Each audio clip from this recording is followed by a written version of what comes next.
नमस्कार दोस्तों, मैं हूं सैयद नज़ीर। आज हम बात करेंगे रूसी राष्ट्रपति व्लादिमीर पुतिन और चीनी राष्ट्रपति शी जिनपिंग की ऐतिहासिक मुलाकात की। पुतिन अपने 2 दिवसीय विदेशी दौरे पर बीजिंग पहुंचे, जहां शी जिनपिंग ने उनका भव्य स्वागत किया।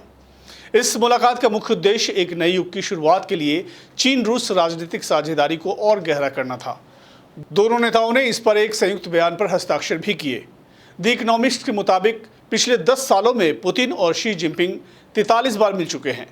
भारतीय प्रधानमंत्री नरेंद्र मोदी ने 19 बार और फिर अमेरिकी राष्ट्रपति शी जिनपिंग से मिले। पुतिन के साथ रूस के नए रक्षा मंत्री भी थे, जो एक अर्थशास्त्री और चीन के अच्छे दोस्त भी हैं। इस मुलाकात का उद्देश्य रक्षा और आर्थिक संबंधों को और मजबूत करना था। पिछले एक दशक में चीन रूस का व्यापार लगभग 3 गुना बढ़ गया है, जबकि भारत का चीन के साथ व्यापार 125 बिलियन डॉलर तक पहुंच चुका है। 2013 में शी जिनपिंग के राष्ट्रपति बनने के बाद चीन एक महाशक्ति बनकर उभरा है। भारत की आयात निर्भरता भी तेजी से चीन पर बढ़ रही है और यही कारण है कि भारतीय सरकार चीन के सीमा विस्तार के मुद्दे पर चुप रहती है। आज भी भारतीय प्रधानमंत्री अपनी चुनावी सभाओं में पाकिस्तान को ललकारते हैं, लेकिन चीन पर चुप्पी साधे रहते हैं। जो पाकिस्तान 70 सालों से भारत को परेशान कर रहा था,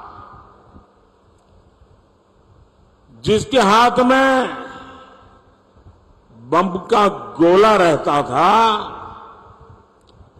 आज उसके हाथ में भीख का कटोरा है। चीन अब दुनिया की दूसरी सबसे बड़ी अर्थव्यवस्था, 17 ट्रिलियन डॉलर, और इसमें सैन्य शक्ति भी शामिल है। शी जिनपिंग के कार्यकाल में अमेरिका का वर्चस्व कम होता दिख रहा है। रूस यूक्रेन युद्ध और इजरायल प्रतिरोधी ताकतों के संघर्ष ने अमेरिका के युग को लगभग समाप्त कर दिया है और एशिया युग का उदय हो गया है।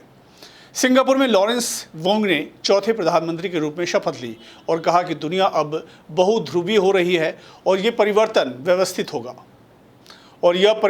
अव्यवस्थित होगा क्योंकि नई व्यवस्था अभी स्थापित नहीं हुई है।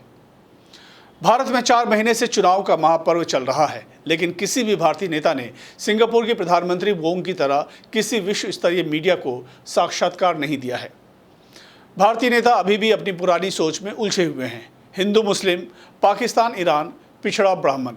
चुनाव का परिणाम जो भी हो, भारत का कोई नेता परिवर्तनशील वैश्विक व्यवस्था को समझने और भारत को विश्व गुरु बनाने में सक्षम नहीं है। भारत के नागरिकों की आम मानसिकता बस पाकिस्तान से खुद को आगे देखने की रही है और इसी में वो मानसिक संतुष्टि महसूस करते हैं।